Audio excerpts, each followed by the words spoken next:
ei sinänsä mitenkään yllättänyt kauheasti, kun noita rotua on joku sen testannut, mutta toihan on toi karjakoira vähän semmonen, kuinka se nyt sanois nätisti, että sillä tahtoo hirttää kiinni ja sitten kun sillä hirttää kiinni, niin sitten se rupeaa näykkimään.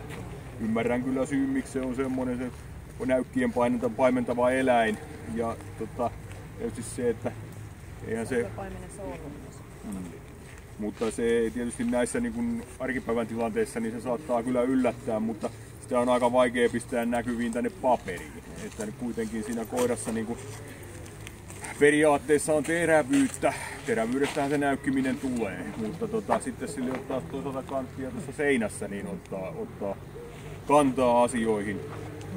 Mutta toimintakykyä -1 pienen verran. Et pimeässä siellä sattui vähän ylimääräisiä, se räsähti siinä samalla lailla kuin vähän muuallakin tässä, mutta ei siinäkään sitten, se ei pystynyt kohdentamaan sitä mihinkään, mutta sen verran kuitenkin, että se ei pystynyt tuleen enää siitä sen jälkeen. Sitten kelkalla, niin sehän kesti hyvin pitkään ennen kuin sille jäi, se vähän niin kuin tuntui ruokkivan itseensä se kiihko siinä. Ja kesti hyvin pitkään, että se kelkka meni oikeastaan aika huonosti, mutta sanotaanko niin, että kun nyt lasketaan vähän keskiarvoa tästä käyttäytymistä, niin päädyttiin tuohon pienempään. Terävyys +1, pieni ilman jäljellä hyökkäyshalua. Joo, siellä on sitä terävyyttä, mutta se ei niin kuin yksinään itseään puolusta. Ja se on oikeastaan se, mitä me tuossa nyt haettiin tuossa seinässä ja sitä sieltä ei tullut. Että kyllä se ihan ryhdissään pysyi, mutta ei sieltä aggressio tule. Puolustushalu +3 kohtuullinen hillitty. Sehän se on nyt vähän kuinka sen haluaa suhteuttaa tämän asian, että sehän tosiaan oli sun jalkojen välissä siinä vaiheessa, kun se räsähti, mutta se räsähti kyllä kovaa sillä kohtaa sitten. Et siinä ei ollut enää mitään leikkiä mukana, niin pistettiin se tuonne kohtuulliseen sitten sen voiman perusteella. Taisteluhalu +2 kohtuullinen, se tosiaan pehmeätä vetää kyllä, mutta sen kovan kapulan kanssa niin sieltä ei tuosta määrätietoista otetta.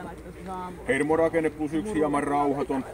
Ja nimenomaan just niin kuin sanoin, niin hieman rauhatonta, just nuo ylimääräiset räsähdykset ja tommoset ylireaktiot, niin on niitä asioita, mitä siellä tulee esille. Ja toisaalta oma osansa noissa hermoissa on kuitenkin myöskin sitten se, että se niin kuin tavallaan lähtee kiihtymään tuossa kelkalla. Sen sellaista, mutta suorittaa kuitenkin testin loppuun ja pärjäilee ihan muissa osa-alueissa sitten paremmin. Temperamentti +3 vilkas, reagoi sen kun pitääkin, eikä ammu mihinkään suuntaan. Kovuus +3 kohtuullisen kova. Et kyllä se noi ärsykkeet kestää. Tosin se kanavoittee niitä sitten jonkun verran sinne aggression puolelle, mutta kuitenkin.